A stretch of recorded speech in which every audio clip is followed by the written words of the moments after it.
Assalamualaikum warahmatullahi wabarakatuh. Bismillahirrahmanirrahim.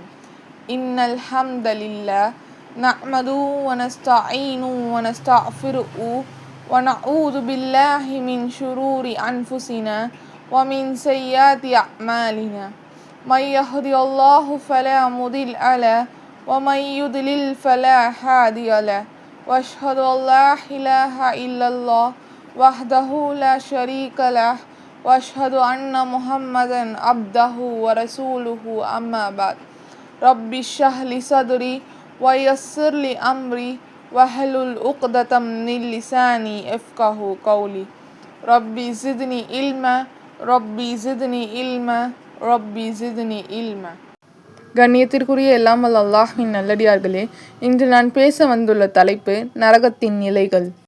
நம்ம இந்த உலகத்தில் அதிகமாக நன்மை செய்வதற்கு காரணம் நாளை மறுமையில் நம்ம நரகவாசிகளாக ஆகிடக்கூடாதுன்னு தான். ஏன்னா அந்த நரகத்துடைய வேதனை மிகவும் கடுமையானதாக இருக்கும். அல்லாஹ் தன்னுடைய திருமறை குரானில் 66வது அத்தியாயம் 6வது வசனத்தில் இதை பற்றி குறிப்பிடுகின்றான்.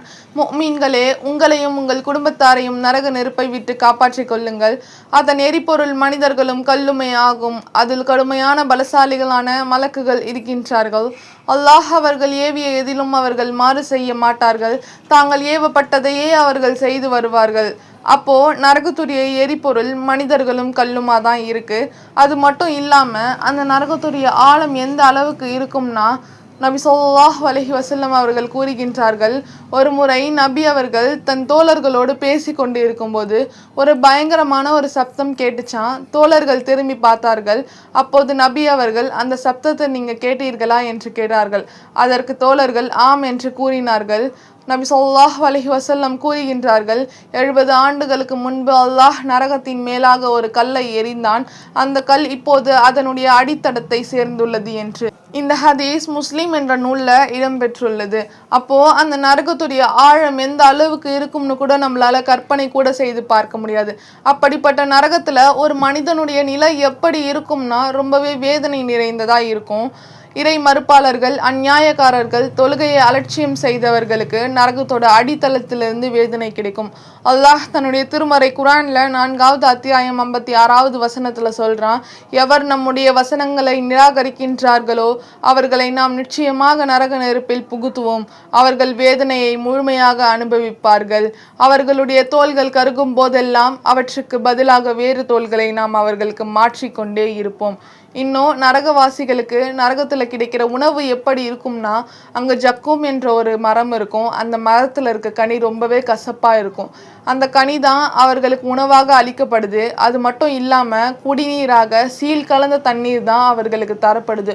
அல்லாஹ் தன்னுடைய திருமறை குரானில் 47வது அத்தியாயம் 15வது வசனத்தில் இதை பற்றி சொல்கிறான். அவர்களுக்கு கொதிக்கும் நீர் குடிக்க கொடுக்கப்படும். அது அவர்களின் குடல்களை துண்டு துண்டாக ஆக்கிவிடும். அது மட்டும் இல்லாமல் அந்த நரகத்துடைய வெப்பம் மிகவும் கடுமையானதாக இருக்குமா. அல்லாஹ் தன்னுடைய திருமறை குரானில் 9வது அத்தியாயம் 81வது வசனத்தில் சொல்கிறான், நபியே நீர் கூர்வீராக, நரகத்தின் நெருப்பு இவ்வுலக வெப்பத்தை விட மிக கடுமையானது என்று. அப்போது இந்த உலகத்தில் இருக்க வெப்பம் மிக சாதாரணமானது. ஆனால் அந்த வெப்பத்தையே நம்மளால் தாங்கி கொள்ள முடியல. வெயில் காலம்லாம் வந்தால் ஏசியை விட்டு கூட வெளிவர நம்ம யோசிக்கிறோம். அப்படி இருக்கு நம்மளுக்கு இந்த வெயில் கால வெப்பம். அப்போது நரகத்தில் உலக வெப்பத்தை விட கடுமையான வெப்பம் இருக்கும்னு அல்லாஹ் சொல்கிறான். சுப்ஹான் அல்லாஹ். அல்லாஹ் நம்ம அனைவரையும் பாதுகாக்கணும்.